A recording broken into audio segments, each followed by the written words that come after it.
Hi, welcome to New to Hill Country. We're here today with Carrie Fitzpatrick of NB Angels. Just going to give a little shout out to our sponsors before we get rolling. Our first sponsor is Straight Blast Gym Texas. That's us. And if you're in the area and you're looking for a really high quality martial arts and yoga training, this is the place to go. Beyond that, we are sponsored as well by, I might have her hold some of this. Element is a premier electrolyte mix. If you haven't tried it, you really have to give this a go. And Carrie will give you a few samples before you go and everything. But there's really nothing else like this on the market. It's sugar-free and just quenches thirst in a way that most people have never experienced. We are the exclusive provider in the area, as far as I know. Offline, I think. Offline, yeah. You can always get it online, and should be able to find a link in our show's notes to be able to find a good link to help support SBG Texas through It's Element. been so hot, and we've been working out every day, and then at night before bed, I would just have cup full of ice and just put one of it as non-alcohol cocktail that I've been enjoying every night. So it's awesome. Yeah, actually, on that note, the citrus was actually designed to taste like a margarita, and Citrus salt, yeah. pretty much does. Nice. Yeah. So, yeah. I like it. Yeah, cool. So, Carrie, welcome to the show. Thank you for having us. Yeah. Or me, just me. But. Tell us a little bit about how, and you're with NB Angels, and that's what is that exactly? So New Braunfels Angels, we are a nonprofit that supports foster families in the greater New Braunfels area. So we support families, Seguin, New Braunfels, Canyon Lake, anywhere pretty much Comal, Guadalupe counties. We're branching out a little bit more into the North San Antonio area. So we support the foster family, the whole entire family. So when a child gets placed into a family that's in foster care, we come alongside them to just provide that extra support, emotional, financial, whatever support that family may need to make this fostering process smoother for them. Because most families that do foster, they'll sign on to foster. They only last about a year. They only keep their home open about a year fostering, because it's just a much harder journey than people even know until you get into really fostering. Cool. Well, I want to unpack that journey in some depth as we go here. Before we get into that, let's just talk about Hill Country. How did you get to Hill Country? Were you born here? Did you come here? What's the... No, I came from the hated state. So I came from California. Oh. Right. So I hate to admit that. But no, 13th generation Californian. So I've lived there all my life. My family's lived there for, centuries. So we had looked about, 5-6 years ago. We lived in Orange County, and we just didn't want to live there anymore. We wanted our kids to have a different lifestyle. So we kept moving a little further out, and we just realized it's not the life, that we wanted to raise our kids in. So we started looking. We looked in Tennessee and Washington. We looked in Texas twice, and finally, about 3 years ago, my husband got a job offer out here, and it was a Wednesday night that he got the offer. He wasn't even looking. He was doing training classes on his own, and they said, well, you have to let us know by tomorrow morning. So he's like, let's go out, have some sushi, and he told me about it, and I said, let's just do it. My kids were about to go into first grade, and my other one was still in pre-K, so I was like, what better time than to do it now? So here we are. Not really sure how we found New Braunfels. It's just, I knew that his work could go anywhere south of Austin, from here to Houston to the border, so I just started looking. I didn't want to live in a big city, so we found New Braunfels. It had everything that we loved, without everything we hated about California. Exactly the same reason why we chose New Braunfels. Yeah, I liked the rivers and the lakes and the, I felt like everything I would look at on the websites and the Facebook pages I was following was really family friendly. Seemed like a lot of engaging things for the kids to do. So somehow we ended up, in New Braunfels. We're in Canyon Lake, kind of the border of New Braunfels and Canyon Lake, but we were here for a year, and then my husband really wanted to live by the water. And, growing up in California, pretty much unless you're a millionaire, you don't get to live on the water. So. Right. Sure. Yeah.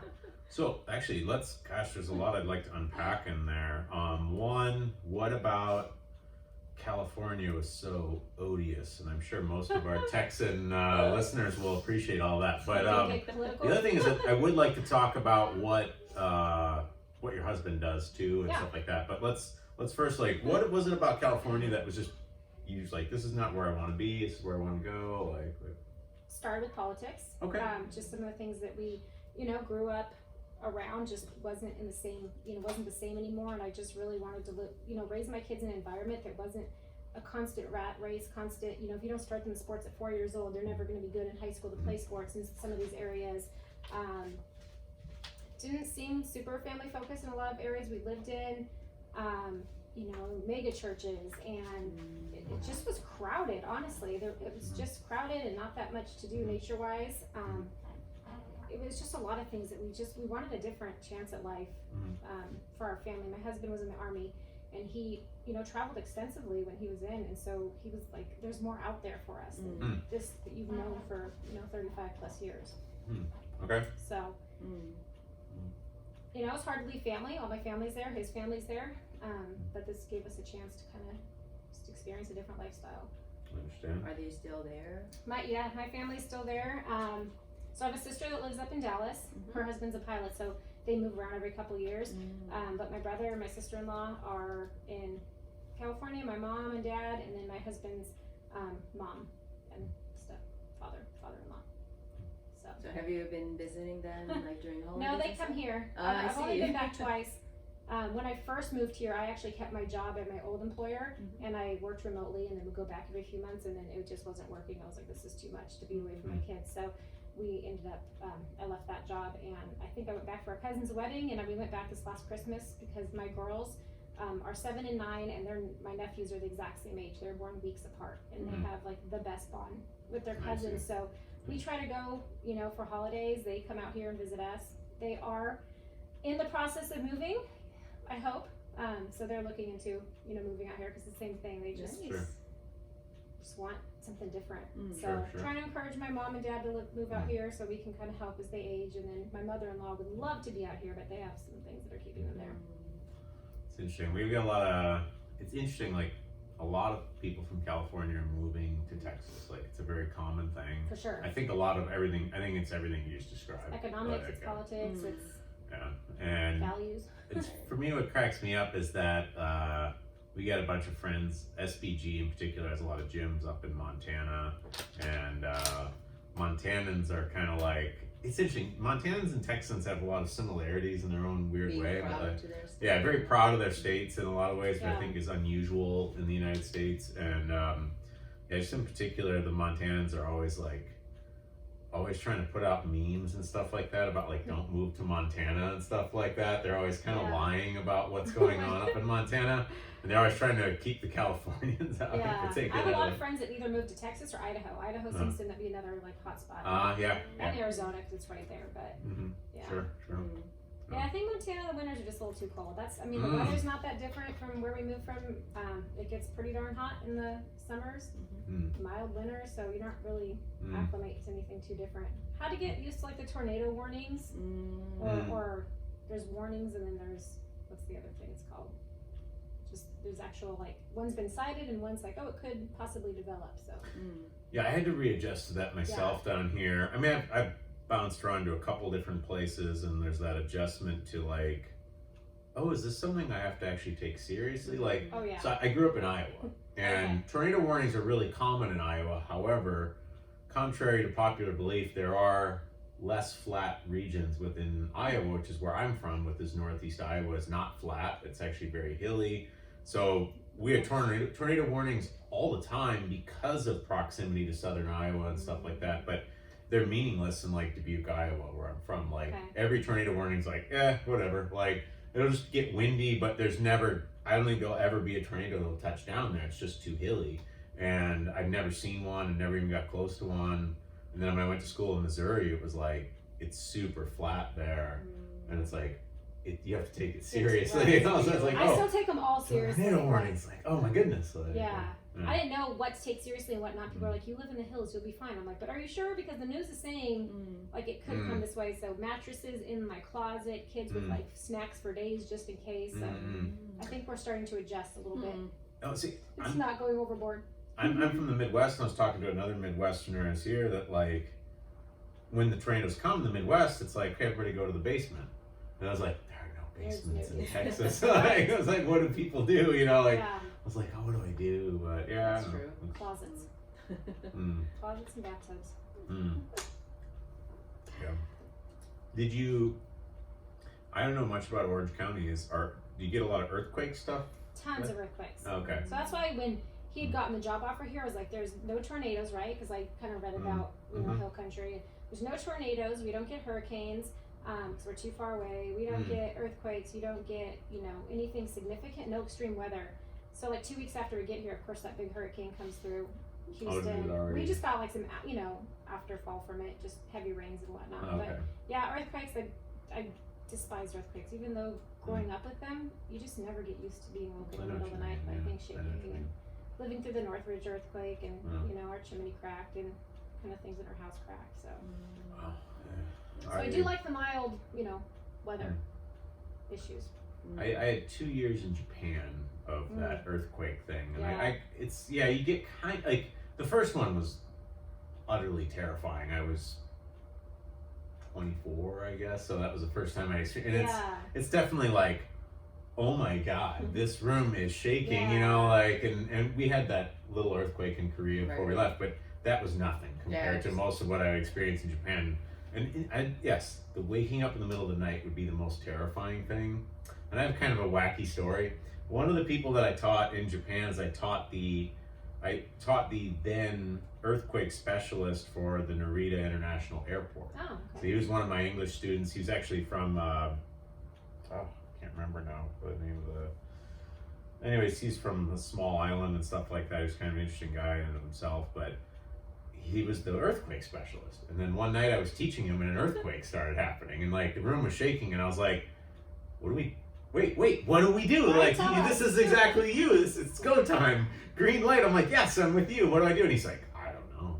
And I'm like, you don't know? Like, if you don't know, who could know? And then afterwards it ended. It was not a big deal. And we had a really long conversation after that about like, so what should I do? And basically the conclusion was like, there's kind of plus and minus to like, you could go outside and possibly get killed by glass. Like you could stay inside and possibly a super heavy beam might crush you, like no matter where you choose. For and this is sort of like, he was kind of just like, at the end it's like, hey look, it's an earthquake, it's not really just like, act of God sort of. So like there aren't really perfect solutions, and just like try to stay calm and think your way through it a little bit, but you might just be terribly unlucky, so. I remember we lived close to the quarry when we first moved here, and I heard like a boom, but I didn't really feel anything shake, but like you hear earthquakes coming before you feel them. So I heard it, and I like jumped under my desk, and then I realized, okay, we don't have earthquakes here, it's just them setting off the dynamite in the quarry. And I'm like finding myself under my desk at home alone. I'm like, okay, this is ridiculous. So. Nice. Cool. Well, are you loving it here in Hill Country? I do. Yeah. My daughters keep saying, when we move back, and I'm like, we are never moving back. Like this is it. This is where we're staying. I do love it. We love, like I said, we live off the lake, so we love being on the lake a lot, just going exploring all the different little towns, around us, and just being able to be outdoors a lot more. Cool. Yeah, no, I understand. How are the kids liking it? They like it now. It took them a little bit getting used to it, because we would go, in the ponds, and they'd be like, there's fish in here, They weren't really used to ever, I mean, I can't count how many times I took them to like a natural pond or a natural lake, some artificial lakes and whatnot that they were in. So they've definitely acclimated. My daughter says y'all all the time now, and it's so cute. I'm like, wow, you really picked that up. So yeah, they love it here. Oh, I can't wait for our daughter to pick it up. At first it's kind of forced, and I was like, you don't have to say that, but we always, it's always you guys. Now she just y'all. Oh, nice. Super cute. I've been a y'all fan for a while, but I love hearing it. It makes so much more sense. Like, what other word would you use in place of that? I love it. I mean, there's a ton of the plural form of you is like common in certain languages and stuff like that. We don't have it in English, but most of the Latin languages have a very specific term for that. Whereas y'all and you all is almost kind of treated as like grammatically ugly, I would say, like to a lot of English speakers, or like broadcast.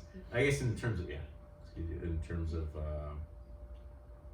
broadcast English. It's You getting the Texas allergies? I don't know what I get a good hard sneeze here and there in Texas. They haven't Something hit catches me me. yet. I'm hoping And I don't get that acclimated. a lot of bugs. Definitely A lot- not oh to my stand. gosh, Oh my don't God, even start me yes. on the Yeah. bugs. Even in the house, they're just I had a in here. scorpion crawl on me maybe 4 or 5 nights ago. I'm laying in bed, like, you know, I kind of check my email stuff before I go to bed, and I'm checking it, and all of a sudden I feel something, and I just thought it was maybe like a hair or Man. something, and so I brush it off, and then I keep feeling it. I'm like, what is that? So I move over, and there's a scorpion crawling on my arm, Not terrifying. and I just flicked it. I was so scared. I woke up both my kids. I'm like, we have a black light that you can find scorpions with. 'Cause the exterminator knew I was so petrified of them when we moved here. Oh, So he gave me a black light that you can look for them in. nice. Yeah, they glow. Oh, They because light they up. Their glow. exoskeleton like lights up.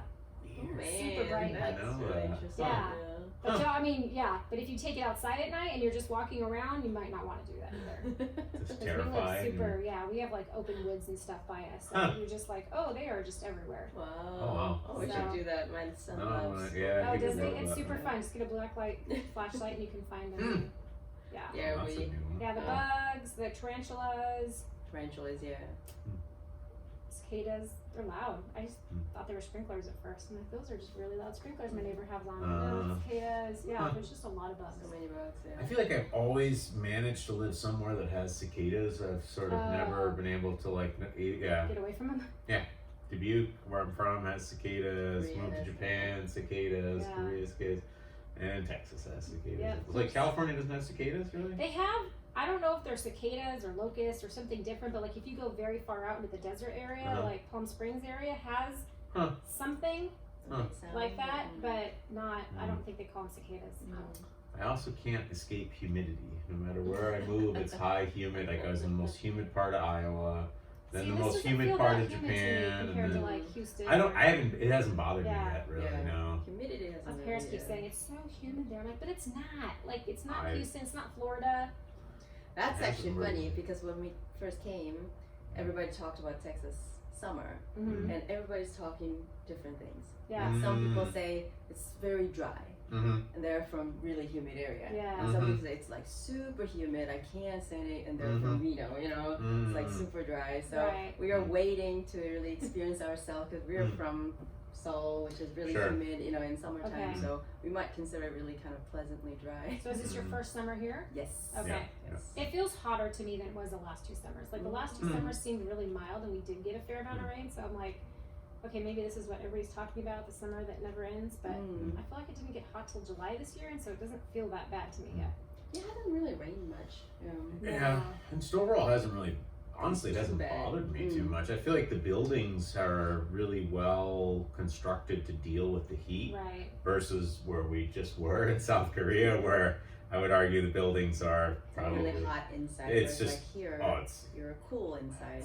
it's miserable. Like Yeah. sleeping at night, no matter what, and just air conditioning. There's no central air, so Gotcha. you have a just the unit fans. and stuff and fans, and it's just it is swamp butt season Right. basically. You're As long just as you're in the like- water here as much as possible, like it doesn't bother us much. And there's another thing, access to pools is high. Yeah. Access to pools in like Seoul is like, I mean, expensive, It's a big crowded. city, so- Like yeah, we were more than excited to get out of big city madness. So Nice.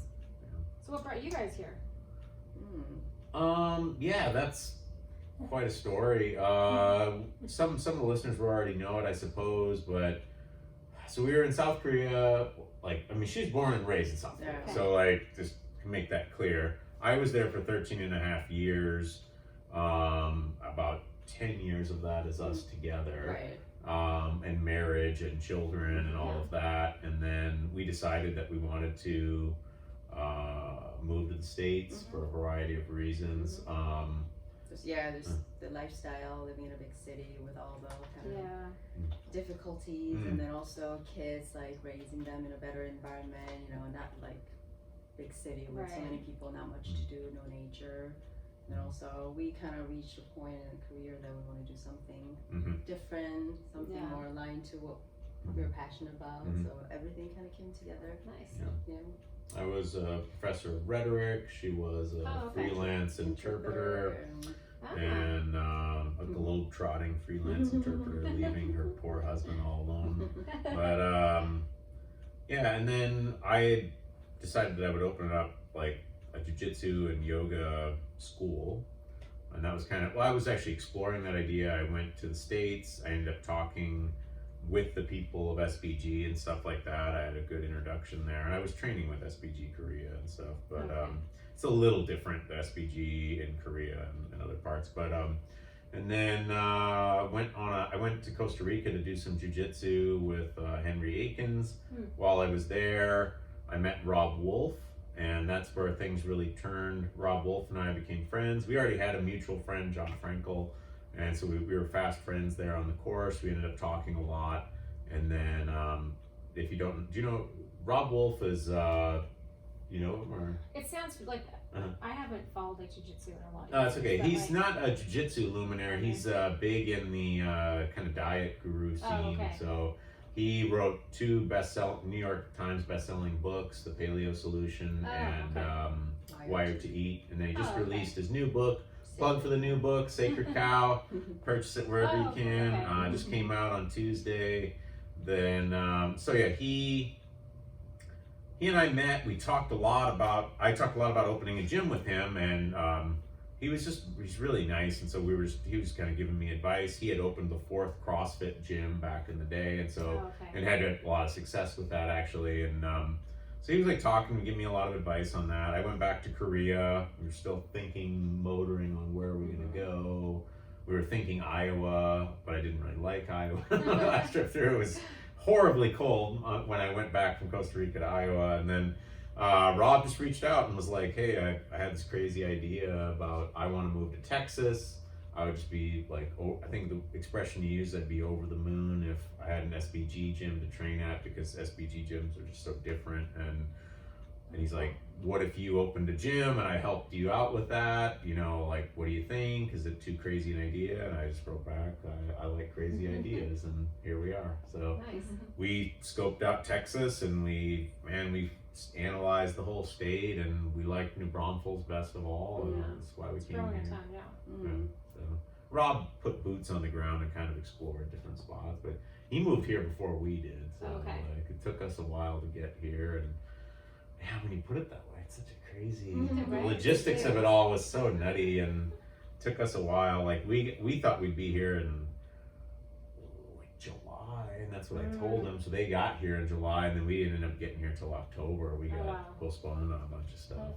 Turns out there's a lot of things to do when you move to another country. Yeah, when you go to the literally opposite side of the globe with a whole family, it's a lot of work. When I went, a few states was a lot of work. Exactly. Yeah. It adds a lot of adds a lot of elements. It's for sure. Tricky. When I went abroad initially, it was the easiest thing in the world: 2 bags and a passport, and I was gone. Yeah, a lot more to come back with. Yeah, I brought a lot home with me. So. Yep. 2 kids. Right. It was complicated, but hey, let's get into NB Angels. Let's talk about. Hear about it actually. Yeah. So New Braunfels Angels started about 2018. We are a chapter of Austin Angels. So Austin Angels was our original chapter. Started about almost probably 10 years ago now, 9-10 years ago.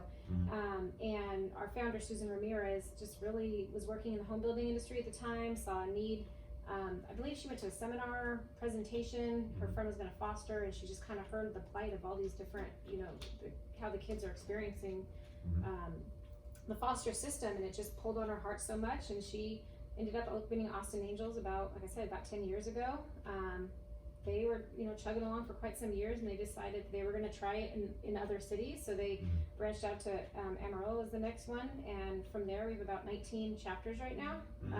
So the goal really is as a National Angels Network, is to have one chapter in every major metropolitan city. Okay. So we have Houston, and we have Dallas-Fort Worth, and we have Seattle and Spokane. So we have 19 different chapters, and we are one of them. So we started about 2018. We were completely board ran for the first, 2.5 years. So Marissa Van Bibber, who's a realtor here in town, was the president, and she kind of took on. She was, friends with Susan Ramirez, and she, her family had experienced some foster care in their family, and so she wanted to take this on. So about 2 years, we were board ran, just kind of boots on the ground, trying to figure it out, trying to figure out the need in the community, because although it's a smaller town, there's a lot of foster families, and also placements from out of out of the area for families here.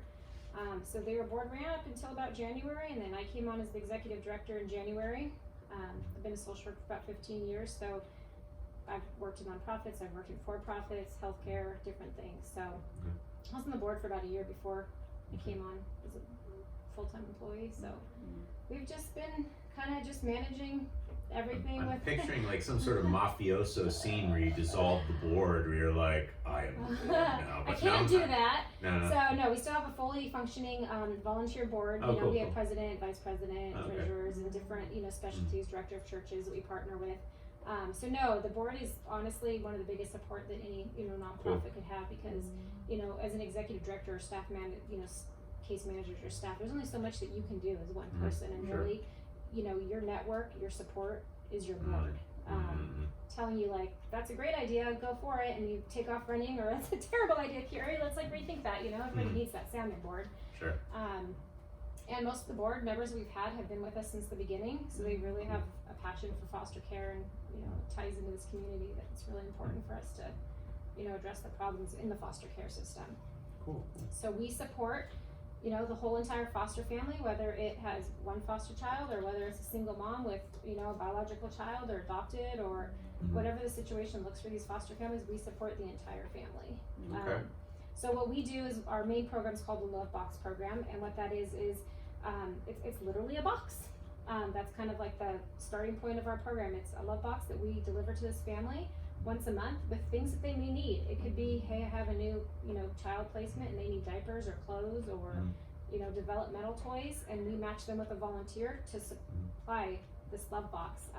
So that's kind of like the starting point of the relationship, but also the love box leaders really start to build a relationship with that family member, not only the children, but the parents. A lot of times you start off fostering with a great support system and your friends are all gung-ho that you're doing it, and then a year down the road, when you take in 2 and 3 more foster kids and they don't understand what you're doing, you start to feel isolated and not have that support network that you started off with when everybody else thought it was a great idea. They tend to get lonely and isolated. So our love box leaders are just an additional support for that family, whether it be kind of listening to mom or dad about their struggles. Most all of our foster families, the biggest need foster families generally have is just somebody that can babysit. Because unlike you and me that can just leave them with grandma or a friend, a foster family has to have somebody that's certified. So you just can't choose, who you want them to babysit. So you have to get certified, you have to take a training class, background check, everything like that to be able to babysit for a foster family. And how extensive is that training? Like how many hours? I mean, it's really just about an 8-hour training. Okay. Background Curious, check, CPR, first aid, background check. So it's not extensive. It's just a lot of times they're held on the weekend. We're trying to get a lot more classes done virtually now, since the whole COVID thing kind of put a pause on a lot of things, but it's also been very helpful in kind of pushing some of our things forward in a more technical way. Let's do it by Zoom, let's do it these other ways. We don't have to do it the in-person way we've always done it. So yeah, it's not extensive, it's just it takes an effort, right? So people have to go a little bit more out of their way to do it. So that's the biggest need of foster families, really, is just that I have a foster mom that she has 3 little ones, and she just wants to have like an hour to herself to maybe go get her hair done or have a breath, or they have such a passion in their heart for doing this work, this really hard work. And so just an hour or 2, like she said, she hasn't even been on a date with her husband in over a year, just to go out and have dinner without a kid crying. It's amazing. Sure. Yeah. So but the family, the volunteer visits the family at least once a month. They're communicating with the family constantly. Hey, do you guys need anything? And we work really hard with community partners to fulfill needs that foster kids, may have. So maybe there's a child that's interested in dance lessons and they've never got to experience that, and they have a passion for that. We work with community partners to say like, hey, we have this kid that would really love to take dance. Can you, kind of donate a class for this kid? And then the Love Box volunteer will come in and like, here's your tutu and here's your tap shoes, and kind of help fill those needs, because although foster families get reimbursed, it's so minor compared to the expenses of what just average children experience, much less if they have things that come up, if you get a kid placed in a house that maybe has lice or something, that now you have to go remedy that. Those are things that nobody's paying for beyond their basic medical care. Yeah. So we do a lot of that. We do a lot of, back to school things, if, just making sure they have supplies or shoes or the things that you need for back to school. So we have a lot of networks in the community, a lot of, individual givers that when we have a need, the community's really come together and stepped up, and we've never had to like say no to a family for like, hey, we need a stroller. We've never had to say no. We put the need out there, and usually somebody comes along and says, hey, we have this extra stroller, or we have this business that can, we have a business that's gonna do like hair care for some of our older teens and stuff for back to school and haircuts, and so the community in New Braunfels really has always, stepped up and been that support for our families. That's cool. Yeah. Is there a platform where you can connect to? So we, pretty heavy on social media right now. A lot of, social media is kind of the way to go with some of these things. So we have a lot with, social media, Facebook and Instagram. There are some different apps. I think one of them's called iGive, or I'll have to look at the other apps, but we're starting to kind of look at those. Just basically you can post your need and anybody can go on there and look, hey, there's this need in New Braunfels for this family, and they can fulfill it. Generally, if we match them with a volunteer, the volunteers have been really good about either letting me know, hey, they have this bigger need that I can't afford. Like we have a family right now that had a flood in their home, unfortunately, and they need some drywall repair because insurance says, I'll fix it, but I'm not going to fix like the cosmetic damage that, caused that happened in your home. So we have construction companies stepping up just by social media presence and saying, hey, like how extensive is it? Maybe we can figure out a couple different contractors and get out there and do it. When COVID hit, we had kids at home that didn't have laptops. We put the need out there for the community, and people donated, and we were able to get kids laptops. So people really, they hear a need, they're really good at fulfilling it. New Braunfels. That's what I noticed with generally in New Braunfels, like with the social media, obviously, but people are really really active. Like even with our neighborhood, somebody says they need something, people are really engaged, and it's really a good thing. And we partner with King's Community as being our our biggest supporter. They're recently, I got maybe the last couple of years, planted a church, and they've been really good about saying like, hey, what do your families really need, and how can we come alongside you as a congregation and support you? Cool. They really want to do that work and be the church and kind of show up for these families. So they've come alongside us and gone and built some beds, and they had a donation drive-through not too long ago where they donated gift cards for just for groceries, because that you're taking in the need with COVID has gone up because of whenever there's kind of an economic downturn, there tends to be more kids going into placement. The families can't afford it, neglect, different reasons. Usually you see it later on into a recession. We're starting to see it a little bit earlier. Referrals for us. So families that were fostering one or two kids, they're taking an extra one, and maybe they don't have a bed for them, or maybe they don't have enough clothing, but they're taking them because they have that passion. So we're just trying to pull at different community resources and make sure that these families that are taking on that extra burden feel supported, and we can support them with whatever they need to continue to do that. Cool. Are the volunteers kind of designated for each family? Yeah, so we have the same way with social media. We've recruited a lot of our volunteers, social media, or word of mouth, really, friends of the board, churches. So once we kind of do a vetting process with the volunteers, because we want the volunteers that are matched with the families to be there for at least a year. These kids have had a lot of people in and out of their lives just through the court system and through the fostering system. So we want somebody to be there that they know that this person is a support to me no matter where I go. So we, vet and make sure they're ready for the commitment. There is some financial obligation to it, because you're, whether it's toilet paper and paper towels and, snacks or school supplies or, soccer equipment that they're giving to the families each month. There's a little bit of financial commitment, but they're also a mentor. So some of these older kids that are, going to age out soon, we do have a Dare to Dream component that addresses, the 13 to 18-year-old kids, and we prepare them to age out of the system. We just haven't been able to launch it yet. We got to kind of get a little bit more funding and kind of grow a little bit before we're able to do that. But they're their mentor, teaching them how to balance a checkbook, if anybody balances theirs anymore, or learn about how to get a driver's license, sex education, how to apply to college. I mean, there's these things that sometimes you don't have the background to know how to kind of go into the adult world. So.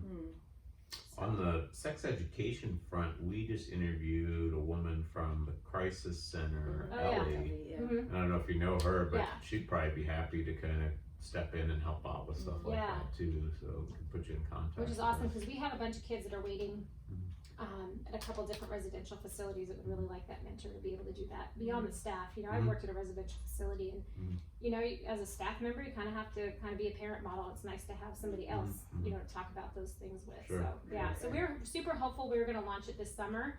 I'm still dedicated to try to launch it by the end of the year. Just waiting on some grant funding and whatnot to make sure we can get there, because it is a huge need to see these kids age out of the system at 18, and you go from, you know, being in the system to on your own like that, and then what? You know, so a huge percent of the populations end up in jails, or you know, the high percentage of females that get pregnant pretty young in foster care, and right as the aging out is pretty high. Yeah. So our volunteers, we match them with them. They're vetted. They have that commitment, and they meet with them at least, like I said, at least once a month in person. Lately, they have a lot of drop-off dinners, a lot of drop-off stuff, virtual kind of calls and meetings, dropping off games and whatnot to keep them busy, thinking of different activities for them. But wherever the kid goes, our volunteer goes. So for whatever reason, obviously the main goal of foster care is reunification, if that's the safest thing. And if the family agrees, then our volunteer can follow them home in a sense and kind of continue supporting them as they transition back home. If they have to switch foster families, God forbid, residential placements or different placements, our volunteers follow them where they go. So they're not always having different people. I mean, you have CASA workers, you have case managers, you have all these people that are in and out of your life. So we like to provide that consistent mentorship for them. At least you have one kind of figure. Yeah, one person that you know, no matter where you go, this person's going to be there as a support to you and a sounding board or Earlier you talked about like organizing events and stuff. Can you tell us more about that? Yeah, so we talked a little bit about kind of how nonprofits tend to raise funds. So a lot of different, you know, ways to raise funds to exist. So we are primarily an event-based fundraising organization. That's how we make our money to do our programs to, you know, support these families. So with the cancellation of, so our biggest event is Foster the Vine. It usually happens about in March. So seeing that we're only about 2.5 years old, our first Foster the Vine was last year. It was a really great success. So we have a lot of area restaurants that donate food, and it's kind of like a sample size, and a wine pairing event. So you get to go around to all these different kind of booths, tables, and try their great dishes and have some wine and some beer with it. And that's one of our biggest events of the year. That was in March. That had to get canceled due to COVID. And then our next event we usually have is called Play for Angels Golf Tournament, and it would be coming up in the fall.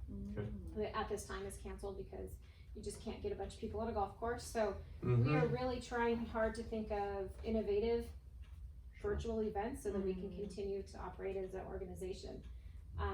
So we are doing right now what's called the Love Box Challenge. So since our main component of our program is a love box, we have this cardboard box that people are going to decorate in the community, like businesses and whatnot. So you know, pay a little fee to enter the contest, and we'll have community members be voting on like the most creative design and kids that decorate them. So we have some, you know, community partners, different businesses and dentists and pediatricians and salons and whatnot that are going to decorate them, give it their own little spin.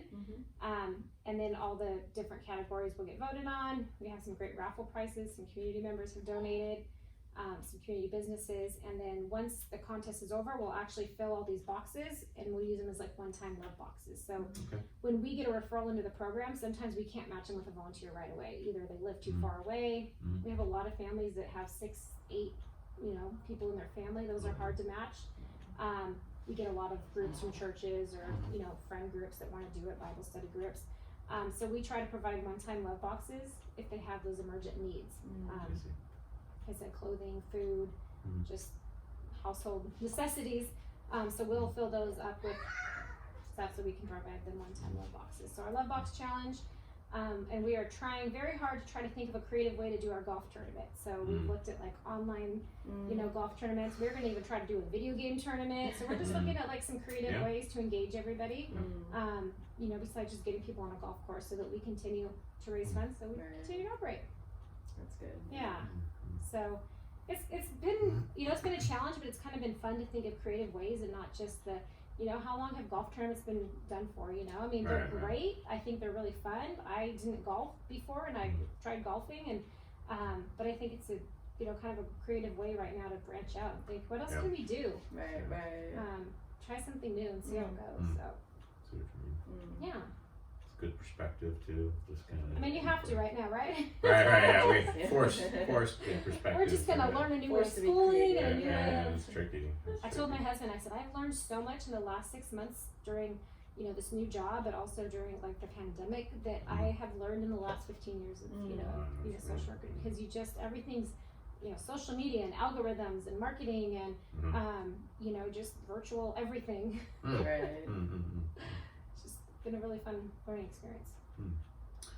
So, kind of wrapping up here, like, someone wants to get involved with the organization. Talk me through that in the most like simplistic way. Like, give me a really clear just go to. Just go to our website. So we're at newbraunfellsangels.org. Okay. And there is a little area that says get involved, and you can click it, and you can go put an interest form in, Okay. and it'll come directly to me, and I will give you a call and just say, hey, this is what we're all about. These are our families that are available. Even if you're not ready to support a family, you know, for that long term, we always have one-time love boxes. We have events that we love, you know, participation from. But our website, newbraunfellsangels.org, is the easiest way to send us information. Awesome. Yeah. nbangels.org, and when I post this, I'll try to include that link as well. So, Remind me if when I go to post I forgot to do it, I can always just get back in and Okay. throw that on there. I'll throw it on our link tree too or something like Perfect. that. So yeah. Okay. Cool, That's cool. the easiest way, because we always have needs. Like, we just posted something last week about just one-time love boxes, and I got like 47 responses. So Nice. I'm still working through them all. Not saying I'm a one-woman show, but I'm the only employee. So we're just, you know, getting through it all. But we do have, you know, good community support when we do have a need. I understand. So Awesome. Awesome. Thank you for coming on the show, No problem. Carrie. Thank you for having me. Super good. Yeah. Yeah.